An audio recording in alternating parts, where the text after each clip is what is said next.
तो पता नहीं चलता, लेकिन स्टोन के अंदर ऐसा लग रहा था जैसे कि कोई एक अलग ही तरीके की एनर्जी भरी हुई हो, जो कि यांकाई के ब्लड गिरने की वजह से एक्टिवेट भी होने लगती है। गिरती हुई खून की बूंदें उस स्टोन प्लो की पावर्स को पूरी तरीके से एक्टिवेट कर ही देती है। यांकाई तो सो रहा था, लेकिन तब इसको अचानक से ही एक अजीब सा एहसास होता है और उसको लगता है जैसे कि वो पहुंच चुका हो किसी अलग ही दुनिया के अंदर, जो कि एक्चुअली में होता है उसी स्टोन का वर्ल्ड। जो नजारा देखकर यांकाई को याद आता है कि ये तो वही गुफा है जहाँ से यांकाई उस स्टोन पिलो को अपने घर पर लेकर आया था। लेकिन यांकाई को ये बात जरा सी भी समझ में नहीं आती कि अचानक से वो यहाँ पर आ भी कैसे गया। उसको पूरा यकीन हो जाता है कि ये सब कुछ जरूर से हुआ होगा उसके ये स्टोन पिलो की वजह से। यांकाई स्टोन पिलो के ऊपर अपने हाथ को रखने की कोशिश करता है, जैसे कि उसके सामने कुछ शब्द उभर के आते हैं, जो कि लिखा हुआ था कि तुम्हारे खून के इस पर आने की वजह से तुम बन चुकी हो गोल्डन बॉडी के डिसेंडेंट। यांकाई को अब सारी की सारी कड़ियाँ अच्छे तरीके से समझ में आने लगती है। ये जो स्टोन पिलो है वो है एक्चुअली में एक स्पेशल सा मैनुअल। इसकी सारी की सारी पावर्स एक्चुअली में एक्टिवेट हुई है उसी के खून की ही वजह से। तभी तो जाकर ये सारी की सारी चीजें रिवील हुई थी। रियल वर्ल्ड में हम देख पाते हैं कि वो जो स्टोन पिलो है वो यांकाई को ये सारी की सारी चीजें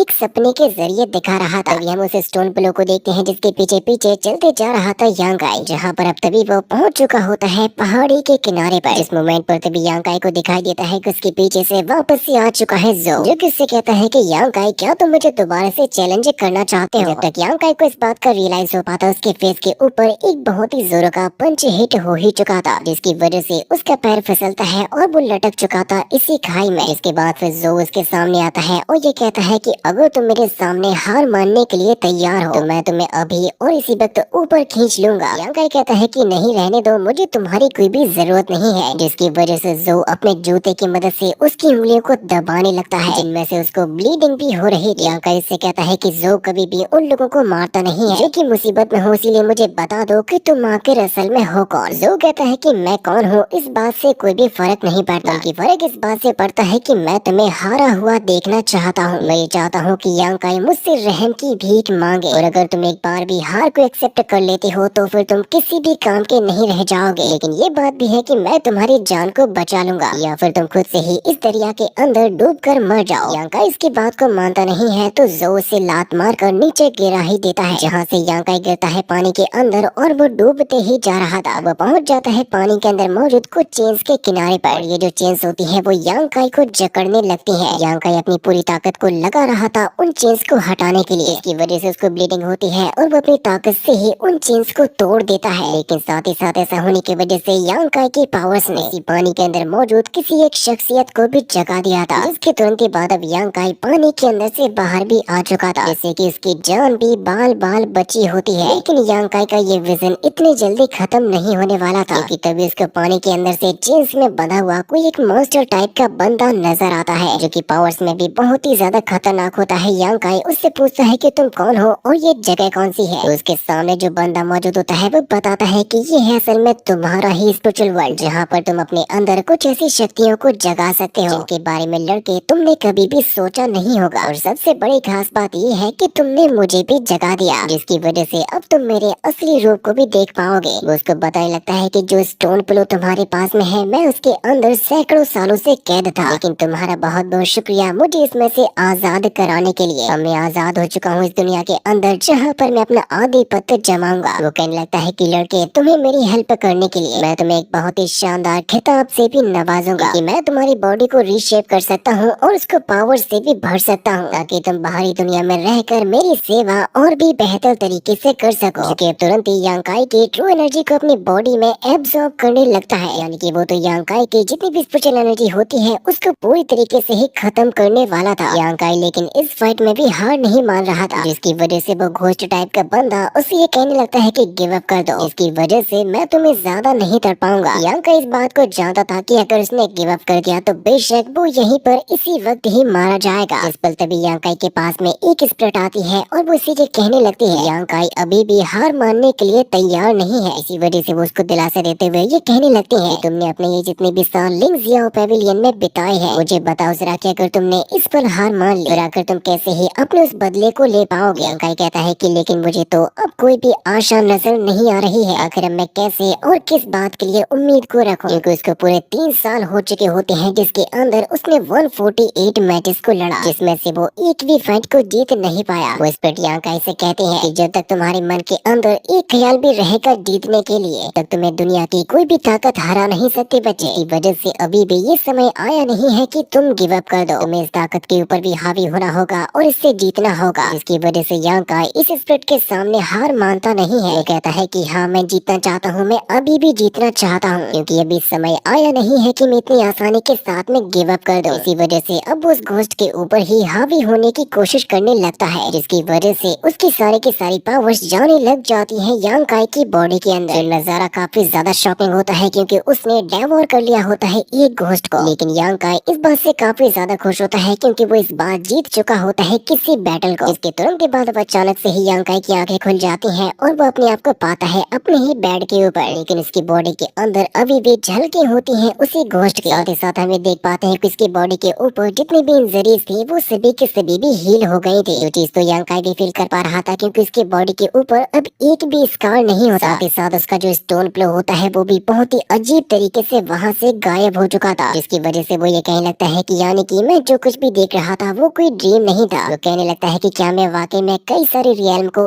एक ही बार में ब्रेक थ्रू कर चुका हूँ। वो जैसे यहाँ पर किसी मूव को यूज करने की कोशिश करता है, उसे ऐसा फील होता है जैसे कि उसकी बॉडी पहले से ज्यादा भारी हो गई हो। सब कुछ हुआ होता है उसी स्टोन पिलो की वजह से। लेकिन उसने जैसे इसके बारे में सोचा होता है तो वो स्टोन पिलो आ जाता है उसी के ही हाथ में। यांकाई सोचने लगता है कि मैंने काफी समय पहले सुना था एक लेजेंडरी ट्रीजर के बारे में जिसको कहा जाता है सोल सेटलिंग स्टोन। इसके पास में उसका खुद का एक स्पेस भी होता है क्योंकि वो उसके यूजर के हिसाब से जितनी चाहे उतनी चीजों को अपने अंदर स्टोर भी कर सकता है। जैसे कि वो कहने लगता है कि यानी कि ये जो मेरे हाथ में है वो है सोल सेटलिंग स्टोन। यांकाई सोचने लगता है कि अगर किसी को मेरे इस ट्रीजर के बारे में पता चल गया तो उसके लिए काफी बड़ी मुसीबतें भी खड़ी हो सकती हैं। इसी वजह से वो सबसे पहले अपने दरवाजे और अपनी खिड़की को बंद कर देता है। वो कहता है कि डर में और हार कर रहने से अच्छा है कि मैं इस स्टोन से किसी टेक्निक को सीख लूं और उसे अपनी जिंदगी में भी उतारूं। और अगर मैं पहले से ज्यादा ताकतवर हो जाऊंगा तो फिर कोई भी ऐसे ट्रीजर को मुझसे कभी भी छीनने की कोशिश भी नहीं कर पाएगा। इसकी वजह से अब उस ब्लैक स्टोन को कई सारे टुकड़ों में तोड़ देता है क्योंकि उसके अंदर होती है काफी सारी टेक्निक्स, जिनमें से एक होती है गोल्डन बॉडी। कहता है कि शायद ये वही थी जिसको मैं भी थोड़ी समय पहले अपनी बॉडी में एब्जॉर्ब कर चुका हूँ। यानी कि उसने इस टेक्निक के फर्स्ट स्टेप को पार कर लिया था। उसके सामने अब मौजूद होते हैं टोटल 7 टेबल स्टोन, जहाँ पर उसके सामने ओपन होता है तो केवल बॉडी रिफाइनिंग रियल्म वाला सेक्शन। इसका ऑब्वियस रीजन होता है कि वो हाल फिलहाल में केवल इसी को ही कल्टीवेट कर सकता है। वो कहता है कि मुझे ये टेक्निक सूरज के उगने से पहले किसी भी हाल में प्रैक्टिस करनी ही होगी क्योंकि तभी जाकर उसको मिल सकते हैं बेहतर से बेहतर रिजल्ट, जिसके अब कुछ समय बाद यहाँ पर सुबह भी होने वाली थी। इसीलिए यांकाई कहता है कि मुझे जल्द से जल्द एक छोटा सा ट्राई तो करना ही होगा। उसके बाद फिर हम लोग यांकाई को देख पाते हैं प्रैक्टिस करते हुए। इसकी बॉडी के अंदर वाकई में अवेकन हो चुका होता है कल्टीवेशन। वो कहता है कि चलो देखते हैं आखिर ये टेक्निक काम कैसे करती है। जहाँ पर उसके अटैक करते ही काफी सारी एयर वेव्स निकल रही थी, लेकिन तभी यांकाई को ऐसा लगता है जैसे कि किसी ने उसको ऐसा करते हुए देख लिया हो। वो कहता है कि अगर किसी को भी मेरी सीक्रेट के बारे में पता चल गया तो ये बहुत ही बड़ी मुसीबत खड़ी हो जाएगी। जहाँ पर तभी सेट का घंटा बज जाता है, जिससे कि यांकाई को याद आता है कि उसे तो अपने रोज के काम की तरह सफाई करने के लिए जाना था। वो तुरंत यहाँ से निकल जाता है, लेकिन एक्चुअली में यांकाई को किसी ने देख ही लिया था।